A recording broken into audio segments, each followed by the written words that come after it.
Nunca pensé que mi marido pudiera comportarse así al verme en brazos ajenos, hasta que ocurrió por primera vez bajo la sombra de los naranjos en Sevilla. Sí, en pleno parque, con turistas caminando, niños corriendo tras palomas y viejos sentados en las bancas de piedra. El calor andaluz pegaba en la piel como una caricia ardiente, y lo que pasó ahí cambió para siempre mi manera de ver el deseo, y a mi propio matrimonio. Me llamo Clara, tengo 34 años, y llevaba más de una década de matrimonio con Marcos. Sevilla nos había recibido como una postal viviente, el olor a azahar impregnando las calles, el sonido de las guitarras saliendo de bares improvisados en Santa Cruz, y ese sol que parecía no perdonar a nadie.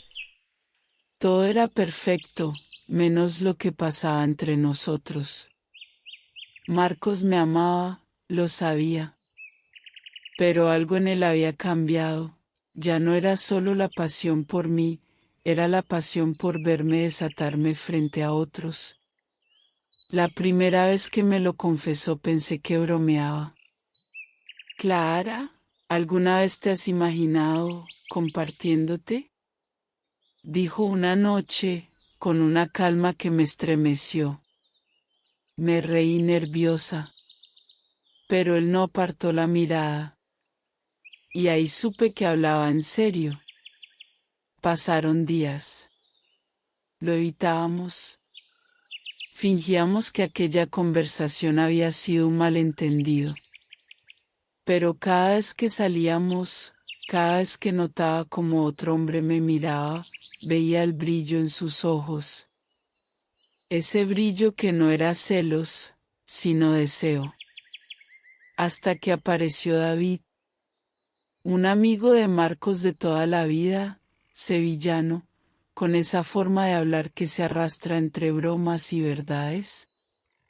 Alto, piel tostada por el sol, sonrisa peligrosa. El tipo de hombre que sabes que puede incendiar un lugar solo con su presencia. Marcos lo invitó a caminar con nosotros por el parque de María Luisa. Yo iba en medio, sintiendo que cada paso nos acercaba a algo que no podía nombrar. Nos sentamos en una banca de piedra, el calor nos pegaba en la espalda y las ramas cargadas de naranjas daban una sombra que parecía cómplice. Fue David quien rompió el silencio. Siempre supe que Sevilla guardaba secretos, pero nunca pensé que sería testigo de uno. Lo miré, confundida. Y entonces sentí la mano de Marcos apretar la mía. No dijo nada.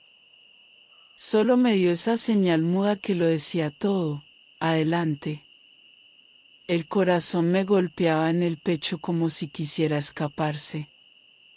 El murmullo de los turistas se volvió un ruido lejano, como si el mundo entero hubiera desaparecido y solo quedáramos nosotros tres en esa banca de piedra. David se inclinó hacia mí, tan cerca que el olor a cítricos y sudor me envolvió. Su mano rozó la mía, apenas un roce, pero fue suficiente para que todo mi cuerpo respondiera. Y lo más fuerte no fue sentirlo a él, sino ver la cara de Marcos. No estaba enojado. No estaba celoso. Estaba encendido. No recuerdo en qué momento el calor se volvió insoportable, ni cuando mis labios dejaron de temblar para buscar los de David. Lo único que sé es que el mundo se redujo a ese instante, el frescor de la sombra, el calor de nuestras manos, y la certeza de que mi esposo no solo lo permitía, lo deseaba.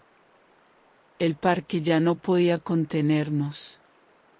El calor, las miradas, la tensión, todo era demasiado.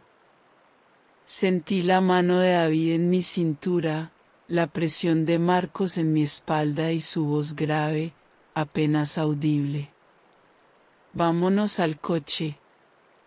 Y ahí supe que no había marcha atrás. Cruzamos el parque como tres desconocidos que apenas se reconocían. Nadie sospechaba nada, aunque yo sentía que la piel me delataba, ardía, vibraba, pedía más. Al llegar al auto, el aire encerrado nos golpeó con una ola caliente. Cerramos las puertas y el mundo quedó afuera. El asiento de atrás se volvió nuestro refugio secreto. La piel contra el vinil, el olor a naranja mezclado con sudor, los vidrios empañándose en segundos. David me sostuvo con fuerza, y yo lo monté como tormenta desatada, cabalgándolo con el mismo furor con el que el verano partía Sevilla en dos. «Eres fuego», susurró en mi oído, y sentí que mis piernas temblaban con cada palabra. Pero lo más vertiginoso era mirar al frente y ver a Marcos. Sus ojos clavados en mí, su respiración agitada, su mano firme sobre sí mismo. No era celos. Era un deseo que me encendía más. En ese instante entendí que lo que nos invadía no era pecado ni locura, era una forma distinta de amar, donde la entrega se multiplicaba en lugar de dividirse. El coche entero se sacudía con nosotros. El motor apagado, pero el rugido estaba dentro, en mi pecho, en sus manos, en la mirada de mi esposo que ardía más que el sol de Sevilla. Y ahí exploté, desatada, con la certeza de que jamás volveríamos a ser los mismos. Me encontré sobre David, como amazona desatada, y cada movimiento era volcánico. Lo envolví como tormenta que todo lo arrasa, mientras lo sentía bajo mí, mientras mi cuerpo rugía como trueno partiendo el cielo en dos. Y en medio de todo, mis ojos buscaban el retrovisor invisible de Marcos. Y ahí estaba él, mirándome, respirando fuerte, tocándose como si cada movimiento mío lo atravesara. El parque, los naranjos, el calor de Sevilla, todo desapareció. Solo quedó ese triángulo imposible, yo entregándome, David desbordándome, y Marcos encendiéndose al verme. Cuando todo terminó, el aire olía a tierra, a sudor y a naranjas caídas. Nos quedamos en silencio, solo nuestras respiraciones llenando el espacio.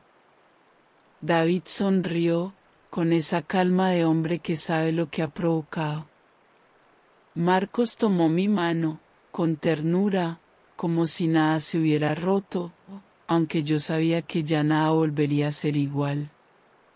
Esa noche, Marcos me abrazó y me susurró al oído: compartirte es un placer de otro mundo, y ahora cada vez quiero más. No sé si esto es amor, locura o ambas cosas. Lo único que sé es que descubrimos un terreno nuevo, donde el deseo no se apaga, sino que se reinventa. Y tú dime, ¿te atreverías a dejar que alguien más mirara, mientras compartes lo más íntimo de ti?